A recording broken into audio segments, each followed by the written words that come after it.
Hi guys, welcome back. I am Vivek Singhal from tradingwithvivek.com और आज हम बात करने वाले हैं एशियन टाइल्स के बारे में। कंपनी का जो पूरा नाम है दैट इज एशियन ग्रेनाइटो लिमिटेड। और यहाँ पर मैं इसके बारे में क्यों बात करने वाला हूँ, क्योंकि ये स्टॉक का कुछ गिरावट में है। आज भी ये ऑलमोस्ट 6% गिरा है और हैवी वॉल्यूम के साथ गिरा है। तो यहाँ पर हमें क्या करना चाहिए, सबसे पहले मैं आपको ये बता दूं कि यहाँ पर मेरी किसी भी तरह की रिकमेंडेशन नहीं है बाय या सेल करने की। मैं जितनी भी वीडियोस बनाता हूं उन सब में आपको बिजनेस और फंडामेंटल एंड टेक्निकल ये समझाने की कोशिश करता हूं कि किस तरीके से अप्लाई करके हम अपने ट्रेड्स को बेटर कर सकते हैं, यहाँ पर अपने स्किल्स को शार्प कर सकते हैं। तो रिकमेंडेशन नहीं है, जो कुछ करना है आपने अपनी समझ के हिसाब से करना है, मेरी समझ के हिसाब से सीखने की कोशिश करनी है कि किस तरीके से इन बिटवीन द लाइंस अगर हम चीजों को रीड करेंगे, समझ के चलेंगे तो हम यहाँ पर और अच्छा बेटर परफॉर्म कर सकते हैं। तो इसको लेकर अगर हम स्क्रीन पर चलें, मैंने एक पहले वीडियो बनाई थी एशियन टाइल को लेकर। ये वीडियो मैंने बनाई थी जून 9 को, यानी कि 9 जून 2021 को। एंड उस टाइम पर अगर आप देखोगे तो प्राइस चल रहा था 185। यहां इस बात को ध्यान से समझना, 185 उस टाइम पर प्राइस चल रहा था। और अभी अगर हम देखें कि कितना प्राइस चल रहा है, तो अभी इसका प्राइस चल रहा है 121। सो 185 से 121 काफी नीचे नजर आता है, लेकिन एक्चुअल में उतना नीचे है नहीं। कैसे? क्योंकि इसका एक राइट इश्यू आया था और राइट इश्यू में क्या हुआ था, राइट इश्यू में अलॉटमेंट हुई थी 19 equity shares for every 29 shares. तो जिसके पास 29 शेयर्स थे उनको 19 शेयर्स अलॉट हुए थे, यानी कि टोटल कितने परसेंट शेयर्स अलॉट हुए थे यहां पर 19 एंड डिवाइडेड बाय 29, क्योंकि 29 के थे, 29 शेयर्स पर 19 शेयर्स अलॉट हुए थे, परसेंटेज इसको एंड इक्वल। तो ये हमारे 65% शेयर्स अलॉट हुए थे, यानी कि किसी के पास 100 शेयर्स थे तो 65 शेयर्स अलॉट हुए थे, 29 शेयर्स थे तो 19 शेयर्स अलॉट हुए थे। और जो ये राइट इश्यू वाले, राइट एंटाइटलमेंट वाले जो शेयर्स अलॉट हुए, उसका शेयर प्राइस फाइनली क्या था अगर हम उसको देखने लगे, तो एशियन आरई के नाम से ये शेयर्स लिस्ट हुए थे। एंड इसका जो क्लोजिंग प्राइस था फाइनली दैट वाज 40.90। हालांकि ये ओपन तो काफी ऊपर हुआ था, लेकिन नीचे आते आते 40.90 हुआ। हम इस बात को मानकर चलते हैं कि ठीक है, क्लोजिंग प्राइस को ही लेकर चलते हैं 40.90। तो यहां पर जो 65.5% शेयर्स अलॉट हुए एंड 40.90 उसका प्राइस था। तो यहां पर इसकी कैलकुलेशन बड़ी सिंपल सी है, 40.9 मल्टीप्लाई बाय 65.50 डिवाइडेड बाय 100। तो यहां पर शेयर जो हमें बेनिफिट मिला वो 26.78 रुपीज का मिला। तो यहां क्या समझने वाली बात है कि इतना तो हमें बेनिफिट मिल गया, क्योंकि जो आरई शेयर्स मिले, अगर हमने उनको मार्केट में भी सेल कर दिया होता, क्योंकि ये फ्री में ही हमें मिले, तो 26 रुपीज का हमें फायदा हुआ, 26.78 का। तो एशियन टाइल्स का जो प्राइस मिला, जो हमने एशियन टाइल्स अगर हमने परचेज भी किया होगा, जब हमने डिस्कस किया था that was 185 and 185 divided by 27 rupees. यहां पर 185 डिवाइडेड माइनस 27 रुपीज जो हमें राइट इश्यू का जो बेनिफिट मिला, वो अगर हम इसको लेस कर दें तो हमारी जो नेट कॉस्टिंग आती है, नेट कॉस्टिंग इज 158। राइट, हमने जब वीडियो बनाई उस टाइम पर प्राइस था 185, हमें 27 रुपी पर शेयर के हिसाब से बेनिफिट मिल गया राइट इश्यू के ऑप्शन के थ्रू, राइट इश्यू के थ्रू। तो हमारा जो नेट प्राइस निकल कर आया 185 माइनस 27। अगेन मैं एक बार आपको बता देता हूं, this is 158 is the actual price जो हमें एवरेज कॉस्टिंग पड़ी इसकी। अब 158 जो इसका प्राइस था, जो हमारी कॉस्ट ऑफ एक्विजिशन थी, नाउ प्राइस इज 121। तो अगर 121 को भी हम देखें कि कितने परसेंट इसमें गिरावट हो गई, 158 का प्राइस था तो हमारी जो एवरेज कॉस्टिंग आई 158 की आई। 158 कहां पर अगर हम देखें, यहीं से सिंपल से एक फॉर्मूला निकल कर आ जाएगा, 158 ये हमारी एवरेज कॉस्टिंग आई होगी। एंड यहां से अगर हम नीचे तक ले लें आज के क्लोजिंग प्राइस तक, तो हमें पता चल जाएगा कितने परसेंट ये शेयर हमारा डाउन है हमारी कॉस्टिंग से। सो 23% ये शेयर डाउन है हमारी कॉस्टिंग से। मैं ये सब बातें क्यों कर रहा हूं? मैं सब बातें इसलिए कर रहा हूं क्योंकि कई बार कमेंट बॉक्स में देखने को मिलता है कि विवेक भाई एशियन टाइल्स में बर्बाद हो गए, लुट गए, सब कुछ बेकार हो गया, सब खत्म हो गया। इतना बड़ा लॉस है। और तो देखकर मुझे अजीब सा लगता है कि ऐसा कैसे हुआ, ऐसा कुछ भी नहीं है। हमने 185 पर वीडियो बनाई थी, 27 रुपीज का हमें राइट इश्यू के वजह से फायदा हो चुका है, बेनिफिट हो चुका है। जो हमारी कोस्टिंग नेट कोस्टिंग निकल कर आई दैट इज 158 रुपीज, अभी 121 चल रहा है 158 से। Then this is normal, this is okay. तो यहाँ ऐसा कुछ हुआ नहीं है। और 150 के आसपास, यहाँ 152 तो अभी कुछ टाइम पहले ही था, 27 दिसंबर को ही था, तो कोस्टिंग के आसपास तो हम यहाँ भी थे। अब पॉइंट ये आता है भाई क्या किया जाए। ये तो ये बात होगी कि हमारी एक्चुअल में जो कोस्टिंग है वो 158 है, वो 185 नहीं है जब हमने वीडियो बनाई थी, दैट इज 158, क्योंकि हमें राइट इश्यू के थ्रू इसका बेनिफिट हुआ है। अभी जो टोटल माइनस में चल रहा है ये शेयर, वो 23% चल रहा है। और इस शेयर की जब हमने वीडियो बनाई थी तब से अब तक कितना टाइम हुआ है, ऐसा नहीं है कि 1 साल हो गया है। 1 साल तो मैं ये कहता हूं कि 1 साल तो हमें किसी भी स्टॉक को खरीदने के बाद देना ही चाहिए। So this is also okay. अब बात ये आती है कि इसके फाइनेंशियल्स क्या कहते हैं, is there something wrong with this share. तो ये बात समझ लेनी बहुत जरूरी है। मेरे हिसाब से कंपनी में कुछ भी गलत नहीं है। क्यों? क्योंकि बुक वैल्यू 119 है, current price is 121, almost same price पर है। जो प्राइस अर्निंग रेशियो है दैट इज ओनली 6, यानी कि सिर्फ 6 के पीई पर कंपनी ट्रेड कर रही है, मींस अल्ट्रा लो वैल्यूएशन पर है। And this is A brand, और जब कोई ब्रांड इतना सस्ता ट्रेड कर रहा हो तो अपने आप में अच्छी बात होती है। अब बात आती है 2-3 चीजें और मैं आपको बताऊंगा। जो यहां पर डेट इक्विटी रेशियो है दैट इज एब्सोल्युटली फाइन, 36% का डेट है, यहां पर 0.36% का है, जबकि अब से कुछ साल पहले इस कंपनी का जो डेट था वो काफी ज्यादा था। अगर हम बात करने लगे तो यहां अगर देखोगे मार्च 2016 में, अब से 5 इयर्स बैक, तो जितना अपना पैसा था उतना ही यहां पर डेट था। लेकिन अभी सिनेरियो क्या है, जितना अपना पैसा है उसके कंपैरिजन में डेट बहुत कम है। अगर आप पिछले 6 मंथ्स का भी डेटा देखोगे, पिछले 1 ईयर का डेटा देखोगे, तो ऑलमोस्ट 100 करोड़ का इन्होंने डेट रीपे कर दिया है।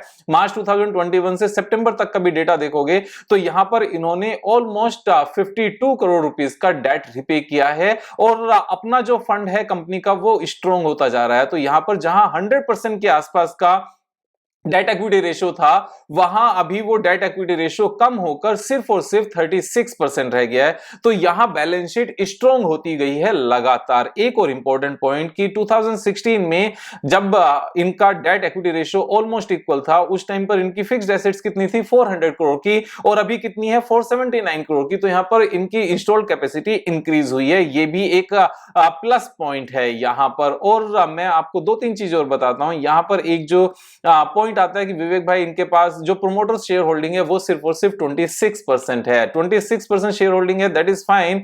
और यहां पर एफआईआई डीआईआई के पास भी एज सच कुछ नहीं है। उनके पास एफआईआई तो इसमें कभी इन्वेस्टेड थे ही नहीं, लेकिन डीआईआई के पास जो इन्वेस्टमेंट थी वो भी यहां पेंडेमिक के दौरान धीरे धीरे निकलते चले गए, और अभी उनके पास भी कुछ भी होल्डिंग नहीं है। सारी की सारी होल्डिंग यहां पर पब्लिक के पास है। प्रोमोटर्स की शेयर होल्डिंग भी थोड़ी सी कम हुई है, लेकिन एक बात समझने वाली है, लास्ट 3 क्वार्टर्स में प्रोमोटर्स की होल्डिंग चेंज नहीं हुई, that is same. And public के पास जो लास्ट 3 क्वार्टर्स की होल्डिंग है उसमें ऑफ कोर्स फर्क आया है यहां पर। लेकिन एक बात समझने की है, जो पब्लिक के पास भी होल्डिंग है उसमें 1.46, 2.4, 2.25, 1.2, 2.46 एंड 1.68, यानी कि टोटल मिलाकर 11% शेयर होल्डिंग यहां पर एचएनआईज के पास है। तो एचएनआईज हमेशा स्ट्रॉन्ग हैंड्स होते हैं। एचएनआईज और प्रोमोटर्स की मिलाकर अभी 37% के आसपास जो होल्डिंग है वो स्ट्रॉन्ग हैंड्स में है, वो मैनेजमेंट ही मानी जाती है, मैनेजमेंट के पास है। प्रोमोटर्स का ही एक तरह का रूप है, क्योंकि ये सोच समझकर मार्केट में पैसे लगाते हैं। तो 37% है, ये कम नहीं है। एक और इंपॉर्टेंट पॉइंट, यहां अल्ट्रा चीप वैल्यूएशन की मैं आपको जो बात बताने वाला हूं वो आप देखो, पीयर कंपैरिजन एक बार करते हैं कि इसमें मार्केट लीडिंग कंपनीज दूसरी कौन कौन सी हैं। Kajaria, Cera ceramics and Somany ceramics and Asian Granito. So ये 4 कंपनीज हैं जो बड़ी कंपनीज हैं। अब एक बात यहां समझने की जरूरत है, जो ये बड़ी सो कॉल्ड बड़ी कंपनीज हैं, अगर हम लास्ट क्वार्टर का यहां पर सेल्स देखें, जो रिसेंट क्वार्टर की सेल्स है दैट इज सेरा सिरेमिक्स की 403 करोड़ एंड एशियन ग्रेनाइटो की 375 करोड़, यानी कि ऑलमोस्ट सेम है, बहुत ज्यादा कुछ भी डिफरेंस नहीं है। जबकि अगर मार्केट कैपिटलाइजेशन की बात करने लगे तो सेरा सैनिटरी वेयर 6500 करोड़ के 6500 करोड़ के मार्केट कैपिटलाइजेशन पर है एंड एशियन ग्रेनाइटो सिर्फ और सिर्फ 688 करोड़ के मार्केट कैपिटलाइजेशन पर है। तो यहां ये एक बहुत बड़ा गैप है, 9 टाइम्स का गैप है, ऑलमोस्ट 10 टाइम्स का गैप है, whereas the sales is almost same, यानी कि ऑलमोस्ट सेम साइज की कंपनी है। अब बात करते हैं कि पिछले 12 महीने की सेल्स की बात करते हैं तो एशियन ग्रेनाइटो की सेल्स सेरा सैनिटरी वेयर्स की सेल से ज्यादा है यहां पर। तो अगर लास्ट 1 ईयर की सेल्स के कंपैरिजन में बात करें then this is bigger than Cera sanitary ware. अब बात करते हैं प्रॉफिटेबिलिटी की, तो यहां पर प्रॉफिटेबिलिटी में थोड़ा सा गैप है। अगर हम बात करें यहां पर लास्ट 12 मंथ्स की तो इसका प्रॉफिट थोड़ा सा कम है, लेकिन इतना कम नहीं है कि 1/10 पर ट्रेड करे, क्योंकि अगर 1/10 पर ट्रेड करना होता तो सेरा सैनिटरी वेयर का जो नेट प्रॉफिट है दैट इज 112 करोड़, तो अगर 1/10 की बाट करें तो इसका नेट प्रॉफिट सिर्फ 12 करोड़ रुपीस होना चाहिए था, 11 करोड़ रुपीस होना चाहिए था, लेकिन ये तो 72 करोड़ है। तो इतना बड़ा कुछ भी डिफरेंस नहीं है एज सच। और अगर हम इसमें डेट इक्विटी रेशियो की बात करने लगे, where is the debt equity ratio, यहां पर debt equity ratio is here. तो डेट इक्विटी रेशियो में ऐसा कुछ भी डिफरेंस नहीं है, means both are strong balance sheet, ऐसा कुछ फर्क है ही नहीं। Profit after tax last year के अगर प्रॉफिट की बात करने लगे तो यहां पर सेरा सैनिटरी वेयर का जो प्रॉफिट है दैट इज 100 करोड़, इसका है 57 करोड़, तो सेम ही रेशियो है ऑलमोस्ट। और नेट प्रॉफिट 12 मंथ्स की बात करने लगे 130 करोड़ 106 करोड़, तो इतना बड़ा डिफरेंस, अगेन मैं वही बात कर रहा हूं, उतना बड़ा डिफरेंस नहीं है जितना बड़ा यहां पर वैल्यूएशन में गैप है। और वैल्यूएशन की मैं एक और बात बताता हूं, Cera sanitary ware is trading at 7 times of book value, यानी कि जितना बुक वैल्यू है करंट प्राइस उसका 7 टाइम्स पर ट्रेड कर रहा है। And Asian Granito is trading only at same level 1 का ही मल्टीपल है, यानी कि जितना बुक वैल्यू है उतने का ही यहां पर शेयर यहां पर ट्रेड कर रहा है। सो पीयर कंपैरिजन में this is very cheap valuation पर है। अब चीप वैल्यूएशंस के रीजंस बहुत सारे होते हैं, यहां पर कई बार ऑपरेटर ड्रिवन भी होता है, एंड ऑपरेटर का जो गेम है वो कहां समझ में आ रहा है, वो समझ में आ रहा है यहां पर चार्ट पैटर्न में। लेकिन उससे पहले मैं आपको एक बात और बताना चाहता हूं, यहां जो शेयर होल्डिंग पैटर्न को लेकर बहुत सारे व्यूअर्स के माइंड में जो डाउट होता है, विवेक भाई तो ये शेयर होल्डर्स कम कर रहे हैं, यहां पर जो स्ट्रॉन्ग हैंड्स हैं उनके पास सिर्फ 37% हिस्सेदारी है, तो इस तरह के शेयर्स अच्छे नहीं होते। ऐसा नहीं है, जब अल्ट्रा चीप वैल्यूएशन हो जाए तो ऑपरेटर भी यहां पर माल भरते हैं और ऊपर लेकर जाते हैं, और long term investors FII DIIs भी आना शुरू हो जाते हैं, लेकिन वो जब तक आते हैं तब तक शेयर प्राइस बढ़ चुका होता है। सेम इसका मैं एग्जांपल आपको बताना चाहता हूं, मैंने ये जेएसडब्ल्यू आईएसपीएल को लेकर एक वीडियो बनाई थी ऑलमोस्ट 6 मंथ्स बैक, जुलाई 26 को।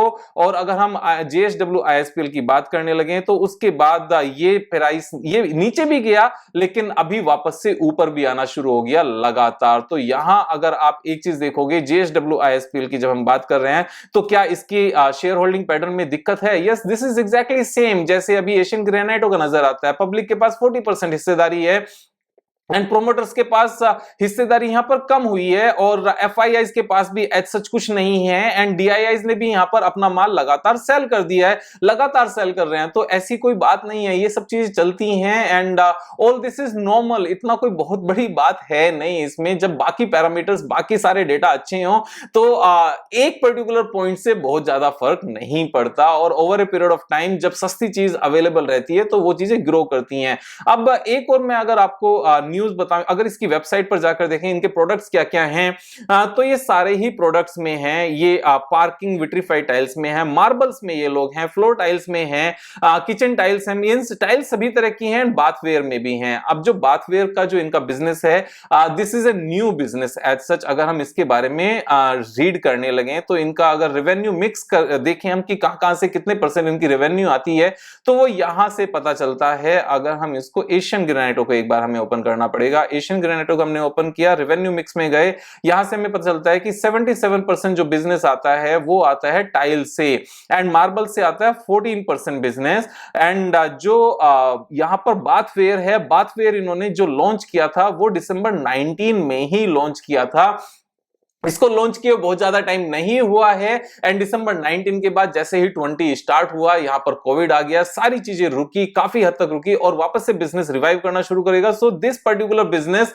Can be a very margin means it can have a very good margin और प्रॉफिटेबिलिटी को यहां पर ये बढ़ता हुआ देखेंगे, क्योंकि सेरा सैनिटरी वेयर में अगर थोड़ा सा प्रॉफिट ज्यादा है जबकि सेल सेम है या थोड़ी सी कम है, तो क्योंकि वो बाथ वेयर में ज्यादा है इसलिए इस चीज का ये इंपैक्ट है। तो ये इंपैक्ट आगे चलते कम होते हुए नजर आएगा। एक और बात, ये अभी वर्ल्ड का लार्जेस्ट शोरूम लॉन्च करने की बात कर रहे हैं। तो वर्ल्ड का लार्जेस्ट शोरूम मींस एकदम से चीजें लाइमलाइट में आती हैं और यहां पर जो ब्रांड है वो उभर कर आता है और ब्रांड में फिर जब लोगों को पता होता है यस ये भी एक अच्छा ब्रांड है, तो वहां पर प्रीमियम पे किया जाता है। वो अपने प्राइसेस को ज्यादा ऊपर रख सकते हैं अगर रॉ मेटेरियल के प्राइसेस यहां पर बढ़ते हैं, जिसको प्राइसिंग पावर कहते हैं। तो यहां जब ये सारी चीजें समझनी होती हैं तो वहां डर नहीं लगता। अदरवाइज क्या होगा कि अपना शेयर प्राइस यहां पर सिर्फ 26% डाउन गया और 26% जाने से कमेंट्स ऐसे ऐसे निकल कर आते हैं कि पता नहीं क्या हो गया, जबकि ऐसा कुछ नहीं हुआ। 26% कोई भी शेयर डाउन जा सकता है यार। अगर 26% डाउन जाने की बात करें तो हम कोलगेट पामोलिव को एक बार देख लेते हैं। Means this is one of the company जिसका प्रोडक्ट यूज किए हम कभी रह ही नहीं सकते। अगर हमारा फास्ट भी है ना तो भी हम इसको यूज करते हैं, तो 26-27% तो ये प्रोडक्ट भी डाउन चला जाता है। अगर हम रिसेंटली ये देखें तो 23% तो ये भी डाउन चला गया। Means one of the greatest company on Indian exchange, तो यहां ये भी डाउन जा सकता है। वापस जाते हैं एशियन ग्रेनाइटो के चार्ट पर। एशियन ग्रेनाइटो का अगर हम चार्ट देखते हैं यहां पर, तो सबसे पहली क्या बात नजर आती है, हम लास्ट 3 डेज का इंक्लूडिंग टुडे एक बार मूवमेंट देखते हैं। मूवमेंट क्या हुआ यहां पर, ये डे बिफोर यस्टरडे डाउन गया 5.87%। उसके बाद next day as it is सारा रिवर्स हो गया 5.58%। मींस जितनी गिरावट थी सारी की सारी रिकवर हो गई और आज फिर ये डाउन हो गया 6.37%। और ये कौन सी रेंज है, ये रेंज है जिस रेंज में, जिस प्राइस पर ये अब से 1 महीने पहले वापस से इसने ट्रेड किया था, यानी कि इसको डबल बॉटम कहते हैं। और डबल बॉटम अगर इस हाई वॉल्यूम के साथ बने, क्योंकि ये गिरावट नहीं है, ये तो झटके देकर लोगों से माल निकाला गया है। और दोनों दिन अगर आप देखोगे ना तो यहां प्राइस पिछली वाली सपोर्ट से नीचे लाया गया, सारा माल भरकर ले गए और आज फिर नीचे लेकर और सेम लेवल पर इन्होंने क्लोजिंग दी है। अब मेरे हिसाब से यहां जो ये हैवी वॉल्यूम है, this is the highest ever volume of this stock in last 10 years. अगर आप देखोगे तो ये हाईएस्ट एवर वॉल्यूम है इन लास्ट 10 इयर्स। और ये जो वॉल्यूम है ये कहां पर है, this is at a very strong support. इस लेवल पर ये चार्ट, ये प्राइस बार बार आकर ट्रेड करता है। और पिछले 6 इयर्स का मैंने आपको डेटा दिखाया जो 2015 तक का है। 2015 से लेकर अब तक बैलेंस शीट कितनी इंप्रूव हुई है, इनकी जो यहां पर प्रोडक्शन कैपेसिटी है वो इंप्रूव हुई है। और अगर हम इनका नेट प्रॉफिटेबिलिटी का एंड रेवेन्यू का एक बार ट्रैक रिकॉर्ड देखें तो क्या हुआ है, एक्चुअल में 15 में इनकी कितनी सेल्स थी, 846 करोड़ थी। और अभी इनकी कितनी सेल्स है ट्रेलिंग 12 मंथ्स की, 1467, ऑलमोस्ट डबल। और उस टाइम पर इनका नेट प्रॉफिट कितना था, 15 करोड़। अभी इनका नेट प्रॉफिट ट्रेलिंग 12 मंथ्स का कितना है, 100 करोड़। तो ये कितने गुना हुआ है, तो यहां चीजें इंप्रूव हुई हैं। It has a consistent performance as far as the revenue is concerned, और नेट प्रॉफिट भी बढ़ा ही है, कभी कम कभी ज्यादा। और प्रोडक्ट जो इनकी मैन्युफैक्चरिंग कैपेसिटी है वो भी इनकी इंक्रीज हुई है। एक और इंपॉर्टेंट पॉइंट, क्वार्टरली रिजल्ट्स को देखें तो जो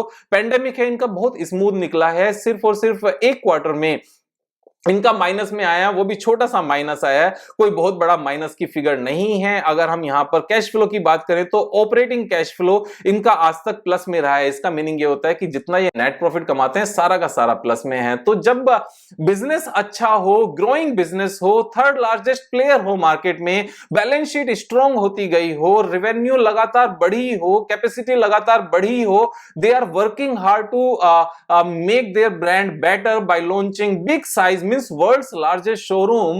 वर्ल्ड्स लार्जेस्ट अपने आप में बहुत बड़ी चीज होती है। जितनी भी कंस्ट्रक्शन मैगजीन्स होती हैं उनमें सुर्खियों में चीजें आती हैं, लोगों को पता चलता है नाम का, जिससे प्रीमियम ज्यादा पे होता है। और जो बाथवेयर है इन्होंने लॉन्च किया है उसको 12 to 18 मंथ्स में इनको अच्छा करने का यहां पर इनका विजन है, जो साफ साफ नजर भी आता है इन सब चीजों से जो इन्होंने यहां पर मेंशन किया था। Exactly, it plans to build a standalone network of 500 plus dealers through more than 50 distributors for the sanitary ware over in next period of 12 to 18 months. तो यहाँ पर ये कोई छोटी बात नहीं होती। I mean it's a good business, तो मुझे यहाँ पर घबराहट नहीं है। और इसी सब चीजों को चलते हुए मैंने यहाँ पर ट्वीट भी किया था। अगर आपको ट्वीट याद हो मेरा, मैं यहाँ पर प्रोफाइल में जाता हूं कि मैं यहाँ पर क्या कर रहा हूं। अभी पॉइंट ये आता है विवेक भाई, 25% अगर ये नीचे आया है तो मैं क्या कर रहा हूं एग्जैक्टली मैं आपको बता देता हूं। तो यहाँ पर मैंने इसमें एक एवरेजिंग की है। एवरेजिंग कब की है मैं आपको दिखाता हूं। यहाँ नीचे गए और नीचे गए। मैंने अभी एवरेजिंग की थी उसमें PNB and I agree Mohit भाई, coffee added some Reliance power shares, Ajanta pharma. मैंने मिस किया क्या इसका ट्वीट डालने में? मैंने मिस नहीं किया। 5 पैसा एशियन टाइल्स, जनवरी 13 को मैंने इसको यहाँ पर एवरेजिंग भी की थी, यानी कि डे बिफोर यस्टरडे जो वर्किंग डे था उसके हिसाब से 121.55 पर मैंने इसमें 10,000 शेयर्स और ऐड भी किए थे 12 लाख रुपए के आसपास, 12 लाख के आसपास। तो ऐसे में मैं तो यहाँ पर एवरेज कर रहा हूं और आपको क्या करना है आप अपनी समझ के हिसाब से करेंगे। जब कभी भी कोई भी स्टॉक नीचे आता है, बिजनेस अच्छा होने के बावजूद, सब कुछ अच्छा होने के बावजूद, तो यहां पर उसको सिर्फ वोलेटिलिटी कहते हैं, उससे ज्यादा कुछ नहीं कहते। इस मार्केट में अगर हम 24, 25%, 27% की वोलेटिलिटी को अगर एब्जॉर्ब नहीं कर सकते तो स्टॉक मार्केट में सीरियसली हम कामयाब होने में थोड़ी सी अड़चनें तो जरूर आएंगी। क्योंकि यहां पर जब मार्केट ओवरऑल डाउन जाती है तो चीजें कभी बहुत बार डाउन जाती है, लेकिन बहुत बार तब भी डाउन जाती हैं बहुत सारी चीजें जब मार्केट डाउन नहीं जा रही होती। क्योंकि जितनी मर्जी अच्छी मार्केट हो, इस बात को ध्यान से समझना, जितनी मर्जी अच्छी मार्केट हो, मार्केट के साथ ना तो 100% शेयर्स ऊपर जाते हैं ना ही 100% शेयर्स नीचे जाते हैं। कुछ शेयर्स ऊपर जाते हैं, कुछ शेयर्स नीचे जाते हैं। हमेशा ये चीजें चलती रहती हैं, लगातार चलती रहती हैं। इसीलिए मैं ये चीज कहता हूं कि सीख कर करना चाहिए। सीख कर करने से क्या होता है, जब हम बिजनेस को समझते हैं, फाइनेंशियल्स को समझते हैं, तो यहां पर हमारी कन्विक्शन स्ट्रॉन्ग होती है। हमारे पास रीजंस होते हैं कि अगर चीजें अच्छी होने के बावजूद सस्ती हो गई तो ये अच्छी बात है, we can invest more money. तो यहां घबराने की मेरे हिसाब से सच कोई बात नहीं है। बाकी सारे डिसीजंस आपके हैं, पैसा आपका है, समझ आपकी है। मैं तो यहां पर सिर्फ और सिर्फ आपको सारे फैक्ट्स दिखाने की कोशिश कर रहा हूं कि मार्केट में जो अच्छे पैसे बनते हैं वो किस तरीके से बनते हैं। बहुत सारी चीजों में जब थोड़ा सा भी नीचे जाता है स्टॉक तो घबराहट पैदा होती है। जैसे मैंने आपको एक एग्जांपल दिखाया था जेएसडब्ल्यू आईएसपीएल का, जब वीडियो बनाई थी 39.2 रुपीस का प्राइस था जेएसडब्ल्यू आईएसपीएल के केस में। उसके बाद में क्या हुआ, 39.2 से ये नीचे आया। कितना नीचे आया, ये 30% नीचे आ गया। यहां पर हमने वीडियो बनाई थी 39.3 एंड ये कहां तक गया, ये यहां पर गया 29 नवंबर को 30% डाउन गया। और कितना टाइम इसमें निकल गया था, इसमें अच्छा खासा टाइम भी निकला, ऐसी बात नहीं है कि टाइम वेस्ट नहीं हुआ। तो यहां पर 4.5 मंथ्स निकले भी, लेकिन इसको टाइम वेस्ट होना नहीं कहते, ये वोलेटिलिटी है। उसके बाद में क्या हुआ, सडनली सब कुछ ऊपर आ गया। कुछ भी ऐसा नहीं हुआ, सेम शेयर होल्डिंग है, शेयर होल्डिंग पैटर्न बेकार हुआ इवन उसके बाद में। लेकिन जब हमें समझ होती है ना बिजनेस करेगा कैसे, तो वहां घबराने की जरूरत नहीं है। 30, 40%, 50% तक भी अगर चीजें नीचे ले जाएं और अगर यहाँ पर बिजनेस अच्छा हो रहा है, फंडामेंटल्स अच्छे हो रहे हैं, सो ऑल इज फाइन। समझ के करो, लर्न करो, जो मैं चीज हमेशा कहता हूं सीख कर करो। यहाँ पर वीडियो देखते रहो, डिटेल में देखो, सारे पॉइंट्स को समझ कर करो। सिर्फ और सिर्फ कुछ पॉइंट समझेंगे तो बात नहीं बनेगी। रिच बनना है, समझदार बनना है, इंटेलिजेंट बनना है, अच्छा बनना है, हम्बल बनना है, एरोगेंसी नहीं आनी चाहिए। Thank you so much. कल फिर मिलेंगे एक नई वीडियो के साथ, तब तक मजे करो यार।